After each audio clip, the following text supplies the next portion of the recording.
Oh, Assalamualaikum warahmatullahi wabarakatuh. Did you know that Indonesia is the only country in the world that gains its independence through its own effort? While many other countries gained their independence as a gift, only Indonesia achieved it through its own struggle.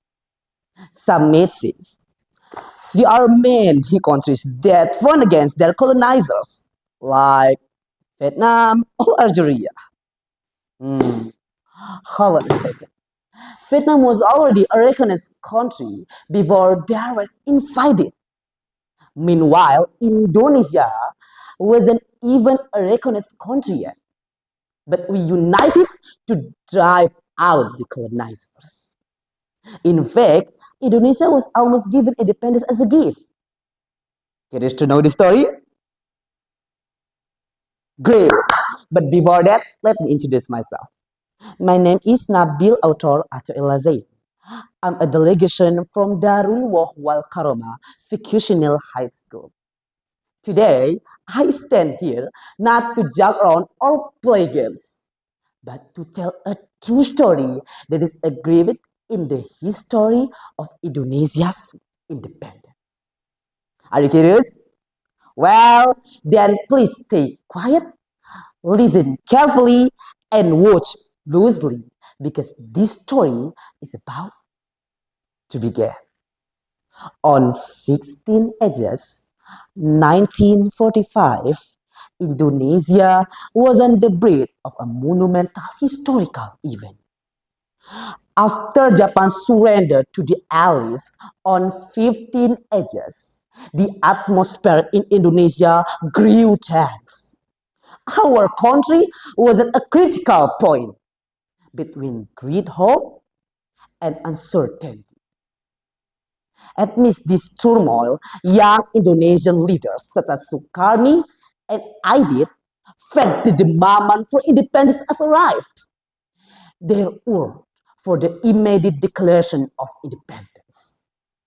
However, Sukarno and Hatta, as the symbol of the struggle, believed that dedication was necessary. Sukarni said,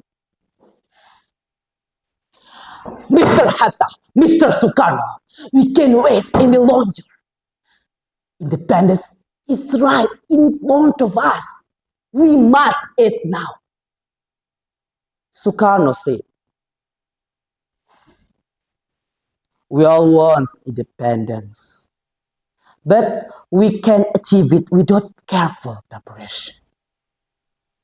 The proclamation must be done thoughtfully, so we don't end up in greater trouble.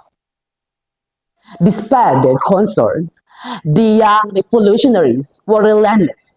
They took drastic action by bringing Sukarno and Hatta to Rengasdengklok, a village far from Jakarta, to ensure the declaration of independence won't happen immediately. Nevertheless, Sukarno and Hatta insisted that the declaration be passport for the good of the nation. Hatta said, we understand that you want independence now, but we need to carefully consider the consequences of our actions. Finally, under pressure, an agreement was reached. Sukarno and Hatta succeeded in convincing the young that the proclamation had been carried out with proper strategy. The next day, on 17 August 1945, in Jakarta, Sukarno and Hatta proclaimed the Indonesia's independence in a simple but powerful atmosphere. With which spirit and hope, Indonesia was officially free. Ladies and gentlemen, the Rengasdengklok incident is not just about a group of young people demanding the proclamation. It symbolizes a nation fighting for its freedom, ready to face uncertainty for one grand goal, Indonesia's independence.